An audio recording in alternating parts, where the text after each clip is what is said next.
Assalamualaikum warahmatullahi wabarakatuh. Perkenalkan, nama saya Delin Kusumaning Tias dari kelompok 4. Assalamualaikum warahmatullahi wabarakatuh. Saya Utininda Wahyuni dari kelompok 4. Assalamualaikum warahmatullahi wabarakatuh. Apa kabar teman-teman semua? Nama saya Eriko Fernando Santiaki, saya dari kelompok 4. Di sini kelompok kami akan membahas tentang aset tetap 1, yaitu perolehan, pengukuran, dan revaluasi aset tetap. Yang A. Definisi aset tetap. Aset tetap adalah aset berwujud yang 1. Dimiliki untuk digunakan dalam produksi atau penyediaan barang atau jasa, untuk direntalkan kepada pihak lain, atau untuk tujuan administratif. Yang kedua, diharapkan untuk digunakan selama lebih dari 1 tahun. Terus ada biaya perolehan aset tetap harus diakui sebagai aset jika dan hanya jika 1. Besar kemungkinan manfaat ekonomis di masa depan berkenaan dengan aset tersebut yang akan mengalir ke entitas. Terus yang kedua, biaya perolehan aset dapat diukur secara andal. Selanjutnya, biaya berikut ini jika memenuhi definisi tersebut harus diakui sebagai dalam jumlah tercatat aset tetap. Yang pertama, penggantian bagian tertentu aset tetap. Yang kedua, biaya perbaikan yang menambah masa manfaat aset tetap. Yang ketiga, penambahan komponen aset tetap. Selanjutnya ada B, pengukuran awal. Pertama, pengukuran. Suatu aset tetap yang memenuhi kualifikasi untuk diakui sebagai aset pada awalnya harus diukur sebesar biaya perolehan atau kos, yaitu jumlah kas atau setara kas yang dibayarkan atau nilai wajar dari imbalan lain yang diserahkan untuk memperoleh suatu aset pada saat perolehan atau konstruksi. Terus yang kedua ada komponen biaya perolehan. Biaya perolehan aset meliputi A. Harga perolehannya, termasuk biaya impor dan pajak pembelian yang tidak boleh dikreditkan setelah dikurangi diskon pembelian dan potongan-potongan lain. Yang B, ada biaya-biaya yang dapat diatribusikan secara langsung untuk membawa aset ke lokasi dan kondisi yang diinginkan agar siap digunakan sesuai dengan keinginan dan maksud manajemen. Contohnya, upah langsung pembangunan aset tetap, biaya penyiapan lahan, biaya handling, biaya instalasi, biaya pengujian aset, dan komisi profesional. Yang C ada estimasi awal biaya pembongkaran dan pemindahan aset tetap dan restorasi lokasi aset. Selanjutnya 3. Aset tetap yang dibangun sendiri. Biaya perolehan menggunakan prinsip yang sama dengan aset dengan pembelian dengan beberapa ketentuan sebagai berikut. A. Laba internal harus dieliminasi. B. Biaya pemborosan bahan baku, tenaga kerja, atau sumber daya lain dalam proses konstruksi tidak termasuk biaya perolehan aset tetap. Yang C. Ada pembangunan yang didanai dengan pinjaman. Biaya pinjamannya diakui sebagai komponen biaya perolehan aset tetap. Selanjutnya 4. Aset tetap yang dibeli secara kredit. Aset tetap dinilai sebesar nilai tunai, tidak termasuk bunga. Yang 5. Pertukaran aset tetap. Aset tetap yang diperoleh melalui pertukaran dengan aset tetap lainnya. Biaya perolehannya diukur dengan ketentuan sebagai berikut. A. Biaya perolehan aset tetap yang diterima diakui sebesar nilai wajar aset tetap yang diserahkan. B.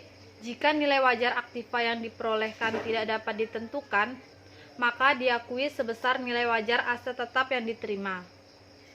Yang C. Jika nilai wajar keduanya tidak dapat ditentukan, maka diakui sebesar jumlah tercatat atau carrying amount aset tetap yang diserahkan.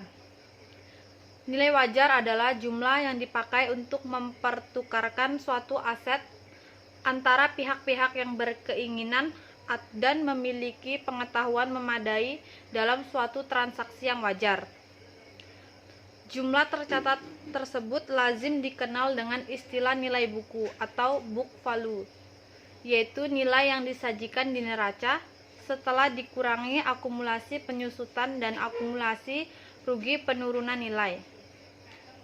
Sudah tidak dibedakan pertukaran aset tetap yang sejenis atau tidak sejenis. 6. Perlakuan perpajakan perolehan aset tetap. Perlakuan perpajakan atas perolehan aset tetap dibahas di bab 4 modul PPh Badan. A. Nilai perolehan harta bagi pihak pembeli adalah harga yang sesungguhnya dibayar. Termasuk dalam harga perolehan adalah harga beli dan biaya yang dikeluarkan dalam rangka memperoleh harta tersebut, seperti biaya masuk, biaya pengangkutan, dan biaya pemasangan. Ketentuan ini identik dengan perlakuan akuntansi. Yang B, dalam hal terjadi tukar-menukar harta, nilai perolehan atau nilai penjualan dalam hal terjadi tukar-menukar harta adalah jumlah yang seharusnya dikeluarkan atau diterima berdasarkan harga pasar. Yang C, biaya atau pengeluaran tertentu harus diakui sebagai nilai perolehan harta, diantaranya 1. Hak-hak atas tanah yang pertama kali. Yang kedua, pajak masukan yang tidak dapat dikreditkan. Yang ketiga, biaya bunga selama masa konstruksi. Yang keempat, ada biaya perolehan hak atas tanah dan bangunan. Contoh 1. Perolehan aset tetap soal USKP. B. Akuntansi Perpajakan Mei 2009. PT Mbodoni yang bergerak di bidang ekspor impor dan memiliki API pada tanggal 25 Mei 2009 mengimpor mesin bekas tanpa SKB dengan rincian sebagai berikut. 1. Harga impor sama dengan 50.000 US dollar. Yang kedua, asuransi sebesar 1.000 US dollar. Yang ketiga, biaya angkut kapal sebesar 4.000 US dollar. Biaya masuk sebesar 10 juta rupiah. Biaya angkut dari pelabuhan ke gudang sama dengan 13 juta rupiah. Diketahui kurs pada saat impor adalah kurs realisasi sama dengan 11.300 rupiah per dolar. Kurs Menteri Keuangan sebesar 10.500 rupiah per dolar. Besarnya mesin yang dijurnal pada saat impor jika PPN impor tidak dilaporkan sebagai PPN masukan adalah. Dengan jawab. Jadi kali ini saya akan menjawab contoh satu tadi. Karena PPN impor tidak dikreditkan, maka dikapitalisasi menjadi harga perolehan mesin. Untuk itu perlu dihitung terlebih dahulu nilai PPN impor. Dalam menghitung PPN impor, PPh pasal 22 dan bea masuk CIF atau Cost, Insurance and Freight dikonversi ke mata uang rupiah dengan menggunakan kurs KMK atau kurs Kementerian Keuangan. PPh pasal 22 dan PPh impor. 1. Nilai impor. Harga sama dengan 50.000 US dollar, asuransi sebesar 1.000 US dollar, biaya angkut kapal sebesar 4.000 US dollar, dan diakumulasikan dengan nilai sebesar 55.000 US dollar. Dengan satuan kurs Kementerian Keuangan, 1 dolarnya adalah 10.500 rupiah. Jika dikalikan maka akan mendapat nilai 577.500.000 rupiah. Dengan bea masuk sebesar 10 juta rupiah, jika diakumulasikan mendapatkan nilai sebesar 587.500.000 rupiah. PPN impornya 10%, jadi tinggal dikalikan saja 10% dari nilai tadi, yaitu 58.750.000 rupiah. Untuk menghitung harga perolehan, CIF atau Cost, Insurance and Freight dikonversi ke mata uang rupiah dengan menggunakan kurs realisasi. Maka harga perolehan mesin ialah 1 CIF dengan nilai 55.000 US dollar dengan kurs realisasi 11.300 rupiah, maka akan mendapat nilai 621.500.000 rupiah. Dengan bea masuk 10 juta rupiah. Selanjutnya ada biaya angkut ke gudang 13 juta rupiah. Maka PPN impornya yang tadi 58.750.000 rupiah. Maka harga perolehan mesin ialah 703.250.000 rupiah. Sekian untuk contoh satu ini.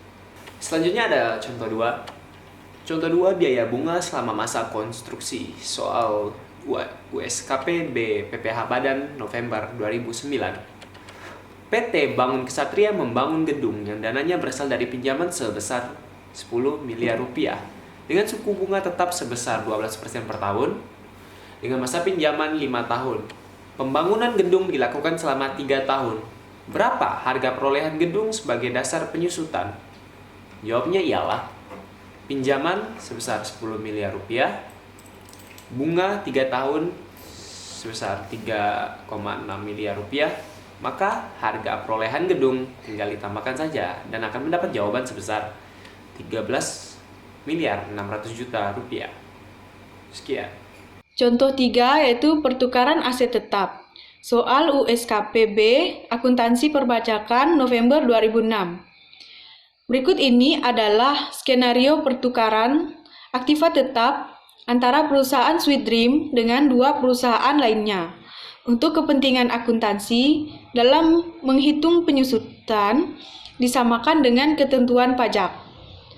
Dalam slide tersebut ada tabel di mana perusahaan Sweet Dream dengan jenis aktiva kendaraan, harga perolehan 50 juta, dan akumulasi penyusutan 20 juta, dan nilai pasar 37.500.000. Perusahaan Toystool dengan jenis aktiva kendaraan dengan nilai pasar 37.500.000. Kemudian ada perusahaan Simen Duo dengan jenis aktiva mesin dengan nilai pasar 35 juta. Hitunglah laba atau rugi menurut ketentuan pajak dan akuntansi dengan penerapan PSAK 16 2007 yang ditanggung PT Sweet Dream apabila melakukan pertukaran dengan perusahaan Toystool dan Simen Duo. Jawaban untuk contoh soal 3 yaitu dengan perlakuan perpajakan, nilai perolehan bagi PT Sweet Dream adalah jumlah yang seharusnya dikeluarkan berdasarkan harga pasar, yang berarti adalah harga pasar dari aset tetap Toystool dan Simen Duo. Dengan perhitungan sebagai berikut, yaitu harga perolehan 50 juta dikurangi akumulasi penyusutan 20 juta, yaitu 30 juta. Yang membedakannya di sini adalah nilai pasar aset yang diserahkan oleh perusahaan Toystool yaitu 37.500.000 dan oleh perusahaan Simen Duo yaitu 35 juta. Jadi laba pertukaran yang didapat oleh PT Sweet Dream adalah 7.500.000 untuk perusahaan Toystool dan 5 juta untuk perusahaan Simen Duo. Dengan perlakuan akuntansi. Karena nilai pasar aset tetap yang diserahkan diketahui, maka nilai perolehan bagi PT Sweet Dream adalah nilai pasar aset yang diserahkannya. Dengan perhitungan sebagai berikut, harga perolehan 50 juta dikurangi akumulasi penyusutan 20 juta, yaitu 30 juta, dengan nilai pasar yang diserahkan yang kita ketahui pada tabel sebelumnya untuk perusahaan Sweet Dream adalah 37.500.000. Jadi laba pertukarannya adalah untuk perusahaan Toystool yaitu 7.500.000 dan untuk perusahaan Simen Duo juga 7.500.000. Contoh soal 4 yaitu pertukaran aset tetap. Soal USKPB Akuntansi Perpajakan November 2006. PT Sahabat Sejati memiliki aset tetap berupa mesin dengan nilai buku pertanggal 2 Mei 2005 sebagai berikut. Harga perolehan 30 juta dikurangi akumulasi penyusutan 7.916.667 dengan hasil 22.083.333. Mesin tersebut ditukar dengan mesin sejenis yang memiliki nilai pasar 36 juta rupiah dan perusahaan diwajibkan untuk menambah uang tunai sebesar 18 juta rupiah. Buatlah jurnal atas transaksi tersebut. Jawaban untuk contoh soal 4. Karena nilai pasar mesin yang diserahkan tidak diketahui, maka mesin yang diterima dicatat sebesar nilai pasar mesin yang diterima.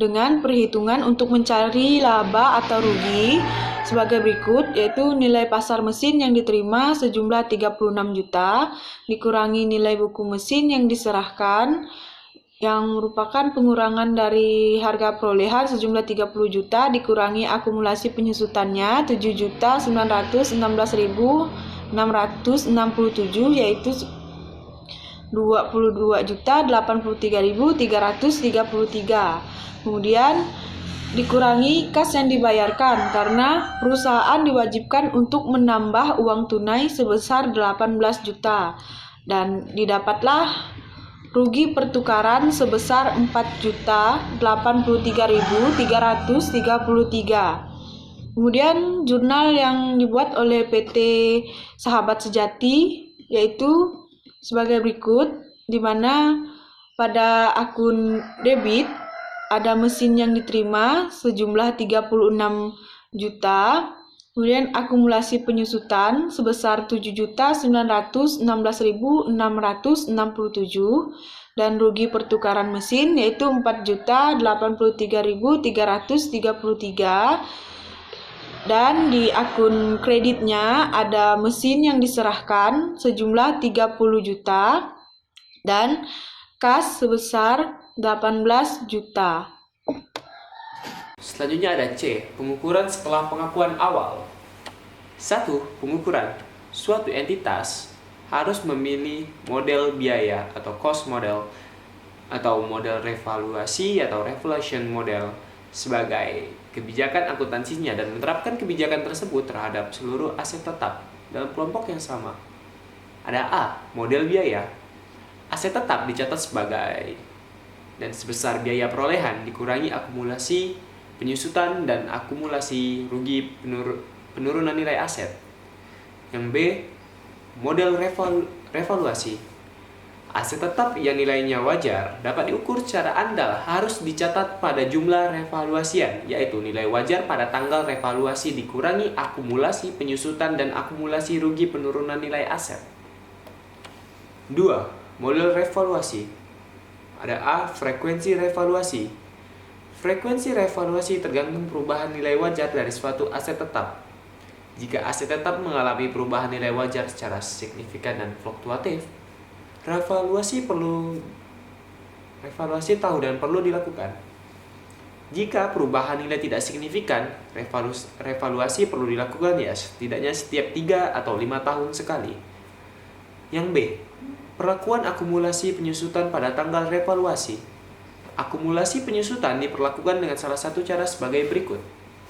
Disajikan kembali secara proporsional dengan perubahan dalam jumlah bruto dari aset sehingga jumlah tercatat setelah melakukan revaluasi sama dengan jumlah revaluasian. Yang kedua, dieliminasi terhadap jumlah tercatat bruto dari aset dan jumlah tercatat neto. Setelah eliminasi disajikan kembali sebesar jumlah revaluasian dari aset tersebut. Selanjutnya ada C, kelompok aset tetap. Jika suatu aset tetap direvaluasi, maka seluruh aset tetap dalam kelompok yang sama harus direvaluasi. Selanjutnya ada D, perlakuan kenaikan ataupun penurunan akibat revaluasi. 1. Nilai tercatat aset meningkat. Kenaikan langsung dikredit ke ekuitas pada bagian surplus revaluasi. Selanjutnya ada kenaikan tersebut diakui di laporan laba rugi hingga sebesar penurunan nilai aset yang pernah diakui sebelumnya dalam laporan laba rugi. Yang kedua, nilai tercatat aset menurun. Penurunan diakui dalam laporan laba rugi. Penurunan tersebut didebet ke ekuitas pada bagian surplus revaluasi selama penurunan tersebut tidak melebihi saldo kredit surplus revaluasi. Yang selanjutnya E, perubahan dari model biaya ke model revaluasi. Perubahan dari model biaya ke model revaluasi berlaku prospektif. Contoh soal 5, revaluasi aset tetap naik.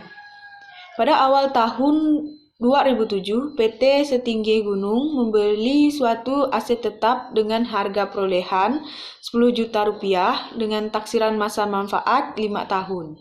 Perusahaan memilih model evaluasi untuk menilai aset tetapnya. Tentukan nilai aset tetap yang disajikan di neraca jika diketahui data revaluasi sebagai berikut. Abaikan perlakuan pajak dibahas di contoh 6. A. Akhir tahun 2007 tidak dilakukan revaluasi. B. Akhir tahun 2008 nilai wajar aset tetap adalah 8 juta rupiah. C. Akhir tahun 2009 nilai wajar aset tetap adalah 3 juta rupiah. D. Akhir tahun 2010 nilai wajar aset tetap adalah 2.500.000 rupiah. Dan E. Akhir tahun 2011 tidak dilakukan revaluasi. Jawaban untuk contoh soal 5. A. Tahun 2007. Di tahun 2007 tidak dilakukan revaluasi, sehingga nilai buku per 31 Desember 2007 adalah sebagai berikut, yaitu harga perolehan sebesar 10 juta dikurangi akumulasi penyusutan 2 juta yang diperoleh dari 10 juta harga perolehan dibagi 5 tahun masa manfaat. Jadi nilai buku per 31 Desember 2007 adalah 8 juta. Tahun 2008. Nilai buku aset tetap per 31 Desember 2008 adalah sebagai berikut, yaitu harga perolehan 10 juta dikurangi 4 juta akumulasi penyusutan yang diperoleh dari 10 juta harga perolehan dibagi 5 tahun masa manfaat dikali dengan 2 karena aset tetap sudah berusia 2 tahun. Jadi nilai buku pada 31 Desember 2008 adalah 6 juta. Dan setelah dilakukan revaluasi, diketahui bahwa nilai wajar aset tetap per 31 Desember adalah 8 juta. Jadi alternatif perlakuan terhadap akumulasi penyusutan adalah sebagai berikut, yaitu dengan penyajian kembali sebelum revaluasi, harga perolehan 10 juta dikurangi akumulasi penyusutan 4 juta dan didapatlah nilai buku sebesar 6 juta. Dan setelah revaluasi, harga perolehan adalah 10 juta dikurangi akumulasi penyusutan 2 juta. Jadi didapatlah nilai buku sebesar 8 juta. Dengan jurnal revaluasi sebagai berikut, yaitu akumulasi penyusutan di akun debit sebesar 2 juta dan di kredit adalah surplus revaluasi sebesar 2 juta. Dengan eliminasi. Sebelum revaluasi, harga perolehan adalah 10 juta dan dikurangi akumulasi penyusutan 4 juta. Didapatlah nilai buku sebesar 6 juta. Setelah revaluasi, harga perolehan adalah 8 juta dengan akumulasi penyusutan adalah 0 dan nilai bukunya adalah 8 juta. Dengan jurnal revaluasi sebagai berikut, yaitu harga perolehan di akun kredit 2 juta dan akumulasi penyusutan di akun debit sebesar 4 juta dan surplus revaluasi 2 juta. Jadi surplus revaluasi disajikan dalam neraca dan di sisi ekuitas, bukan di laporan laba rugi. 2009. Dari butir B di atas diketahui bahwa nilai buku aset tetap menjadi 8 juta rupiah. Karena sisa masa manfaat adalah 3 tahun, maka nilai buku aset tetap per 31 Desember 2009 adalah nilai buku 31 Desember 2008 adalah 8 juta dikurangi akumulasi penyusutan 2.666.667 yang didapat dari 8 juta dibagi dengan 3 tahun sisa masa manfaatnya. Didapatlah nilai buku 31 Desember 2009 sebesar 5.333.333. Dengan nilai wajar aset tetap yang turun menjadi 3 juta, maka perusahaan pada dasarnya mengalami kerugian sebesar 2.333.333. Bagaimana perlakuan kerugian tersebut? Penyajian kembali. Sebelum revaluasi, nilai buku 31 Desember 2008 adalah 8 juta dikurangi akumulasi penyusutan 2.666.667. Dan didapatlah nilai buku 31 Desember 2009 sebesar 5.333.333. Setelah revaluasi, nilai buku 31 Desember 2008 adalah 8 juta dikurangi akumulasi penyusutan sebesar 5 juta dan didapatlah nilai buku 31 Desember 2009 sebesar 3 juta. Dan jurnal revaluasinya adalah nilai buku 31 akumulasi penyusutannya di kredit 2.333.333 dan surplus revaluasinya di debit 2 juta, lalu rugi revaluasi atau laba atau rugi di akun debit yaitu 333.333. Eliminasi, sebelum revaluasi, nilai buku 31 Desember 2008 adalah 8 juta, dikurangi akumulasi penyusutan sebesar 2.666.667. Didapatlah nilai buku sebesar 5.333.333. Dan setelah revaluasi, nilai buku 31 Desember 2008 menjadi 3 juta dan akumulasi penyusutannya 0. Maka nilai buku 31 Desember 2009 adalah 3 juta. Lalu di jurnal revaluasinya ada nilai buku 31 Desember 2008 di akun kredit yaitu 5 juta dan akumulasi penyusutan di akun debit sebesar 2.666.667. Lalu ada 10 revaluasi di akun debit sebesar 2 juta dan rugi revaluasi laba atau rugi di akun debit sebesar 333.333. Tahun 2010, dari butir C di atas diketahui bahwa nilai buku aset tetap menjadi 3 juta karena sisa masa manfaat adalah 2 tahun, maka nilai buku aset tetap per 31 Desember adalah nilai buku 31 Desember 2008 3 juta dikurangi akumulasi penyusutan 1.500.000, di mana 3 juta dikurangi 2 tahun sisa masa manfaatnya, didapatlah nilai buku 31 Desember 2010 sebesar 1.500.000. Dengan nilai wajar aset tetap yang naik menjadi 2.500.000, maka perusahaan pada dasarnya mengalami keuntungan sebesar 1 juta. Bagaimana perlakuan keuntungan tersebut? Penyajian kembali. Sebelum revaluasi, nilai buku 31 Desember 2009 adalah 3 juta. Akumulasi penyusutan dikurangi yaitu 1.500.000 dan didapatlah buku nilai buku 31 Desember 2010 sebesar 1.500.000. Setelah revaluasi, nilai buku 31 Desember 2009 adalah 3 juta dan dikurangi akumulasi penyusutannya sebesar 500.000.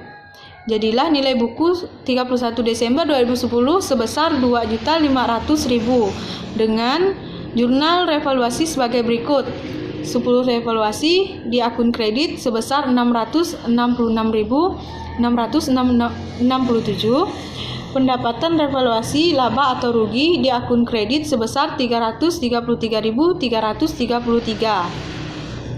Eliminasi, sebelum revaluasi, nilai buku 31 Desember 2009 adalah 8 juta dan dikurangi akumulasi penyusutan sebesar 2.666.667. Didapatlah nilai buku 31 Desember 2010 sebesar 5.333.333. Setelah revaluasi, nilai buku 31 Desember 2009 adalah 3 juta dan akumulasi penyusutannya adalah 0.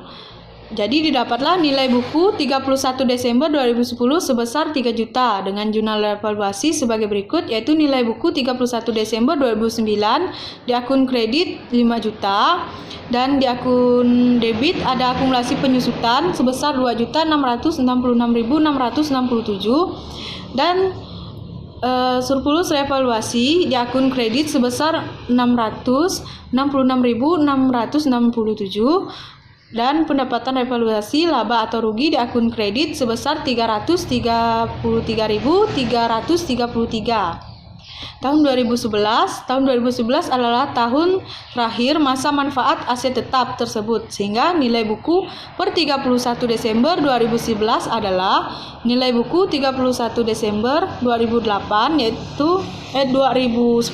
yaitu 2.500.000 dikurangi akumulasi penyusutan yaitu 2.500.000. Jadi nilai buku 31 Desember 2010 adalah 0. 3. Perlakuan perpajakan revaluasi aset tetap.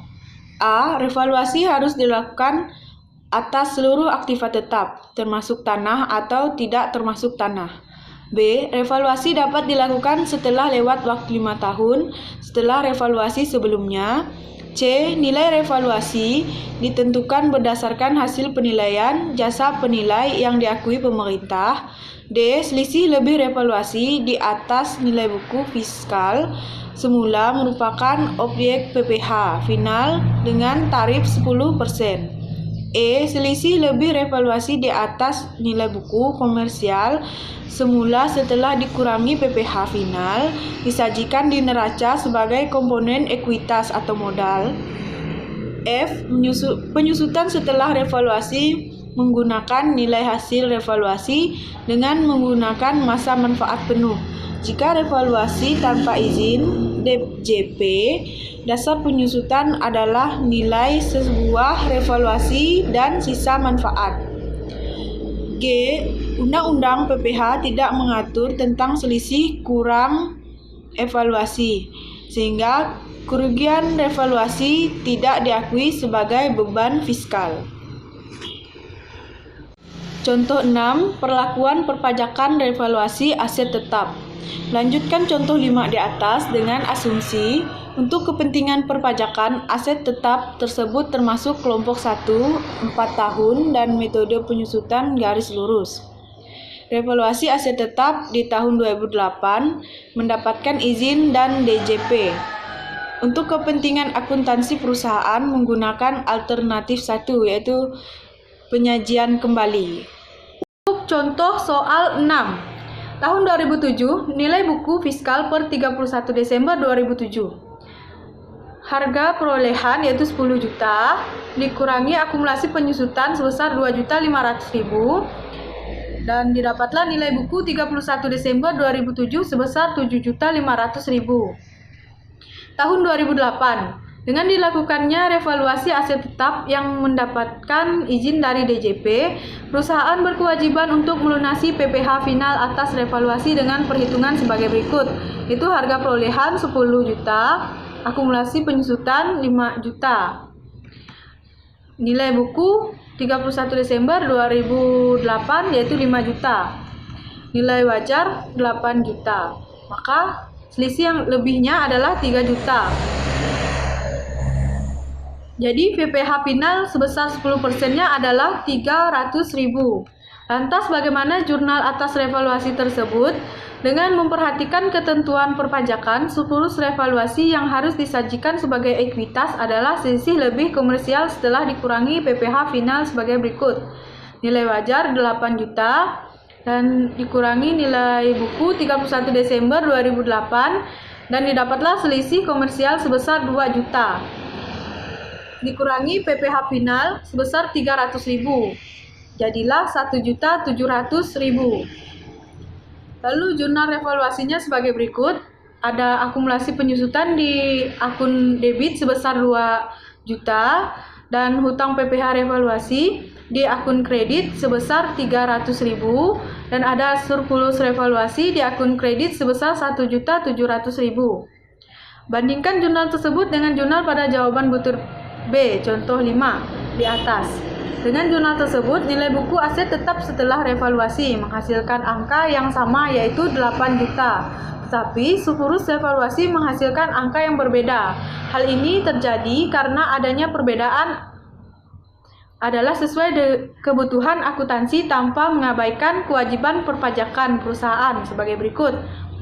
Akumulasi penyusutan di akun debit sebesar 2 juta dan beban PPh revaluasi di akun debit sebesar 300.000 dan surplus revaluasi di akun kredit sebesar 2 juta.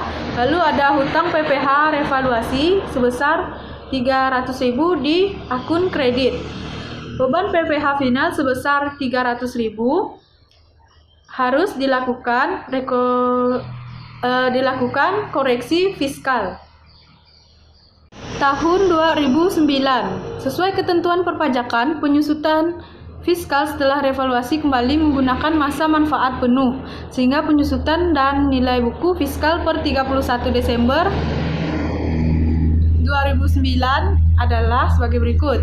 Itu nilai wajar 8 juta dikurangi beban penyusutan yaitu 2 juta dan didapatlah nilai buku sebesar 6 juta pada 31 Desember 2009. Di tahun 2009 perusahaan melakukan revaluasi karena turunnya nilai wajar aset tetap dibandingkan nilai tetap buku akuntansi menjadi 8 juta.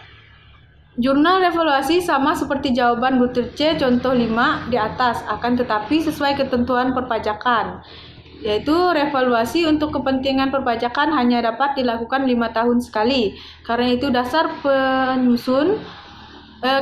dasar penyusutan adalah menggunakan nilai sebelum revaluasi. Hal ini akan berdampak pada penyusutan fiskal 2010. Selisih kurang atau rugi revaluasi tidak diakui sebagai beban fiskal, sehingga rugi revaluasi Rp3.033.333 yang diakui di laporan laba atau rugi pada jawaban butir C contoh 5 harus dikoreksi fiskal. Tahun 2010. Seperti diuraikan di butir C di atas, revaluasi di tahun 2009 tidak mendapat izin dari DJP, sehingga dasar penyusutan fiskal adalah nilai sebelum dilakukan revaluasi, yaitu Rp8 juta. Nilai hasil revaluasi tahun 2008. Penyusutan dan nilai buku fiskal per 31 Desember 2010 adalah sebagai berikut, yaitu nilai buku 31 Desember 2009 sejumlah 8 juta, dikurangi beban penyusutan 2 juta, dapatlah nilai buku 31 Desember 2010 adalah 6 juta. Kemudian di tahun 2010, perusahaan melakukan revaluasi karena naiknya nilai wajar aset tetap dibandingkan nilai buku akuntansi menjadi Rp2.500.000. Jurnal revaluasi sama seperti jawaban butir D contoh 5 di atas, akan tetapi revaluasi tersebut tidak mendapat izin DJP, sehingga dasar penyusutan di tahun 2011 tetap menggunakan nilai sebelum revaluasi, sehingga pendapatan revaluasi Rp333.333 yang diakui di laporan laba atau rugi pada jawaban butir C contoh 5 harus dikoreksi fiskal. Tahun 2011. Sama halnya dengan penyusutan nilai fiskal di tahun 2010, penyusutan fiskal tahun 2011 tetap menggunakan dasar hasil revaluasi di tahun 2008 sebagai berikut.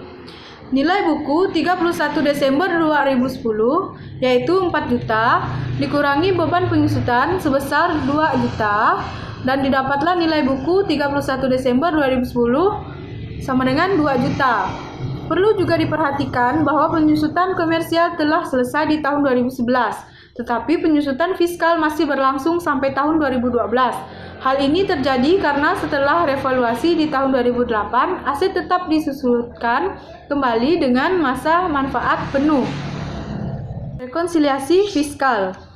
Dari uraian jawaban contoh 5 dan 6 dapat disajikan perbedaan pengakuan pendapatan atau beban akuntansi dan fiskal sebagai berikut. Tahun 2007, beban penyusutan komersial 2 juta, fiskal 2.500.000. Maka koreksinya adalah kurang 500.000. Lalu pada tahun 2008 yaitu beban penyusutan komersial sama dengan 2 juta, fiskal sama dengan 2.500.000 dan koreksiannya adalah 500.000. Kurang 500.000. Di tahun 2009, beban penyusutan dari komersial sama dengan 2.666.667 dan di fiskal sama dengan 2 juta. Maka koreksiannya adalah 666.667. Rugi revaluasi komersial sama dengan 333.333 dan fiskal sama dengan 0. Maka koreksiannya adalah 333.333. Tahun 2010, beban penyusutan sama dengan di komersial sama dengan 1.500.000 dan di fiskal sama dengan 2 juta. Maka koreksiannya adalah 500.000. Lalu pendapatan revaluasi di komersial sama dengan kurang 333.333 dan di fiskal sama dengan 0. Maka koreksiannya adalah kurang 333.333. Tahun 2011, beban penyusutan. Di komersial ada 2.500.000 dan di fiskal ada 2 juta. Maka koreksiannya adalah 500.000. Tahun 2012, beban penyusutan di komersial sama dengan 0 dan di fiskal sama dengan 2 juta. Jadi, koreksiannya adalah kurang 2 juta. Jika dijumlahkan, komersial sama dengan 10.666.667 dan fiskal sama dengan 13 juta. Jadi, koreksiannya adalah 2.333.333. Selisih besar 2.333.333 tersebut mencerminkan surplus defisit revaluasi yang disajikan di ekuitas, tidak diakui di laporan laba rugi sebagai berikut. Tahun revaluasi 2008, komersial 2 juta dan fiskal sama dengan 3 juta.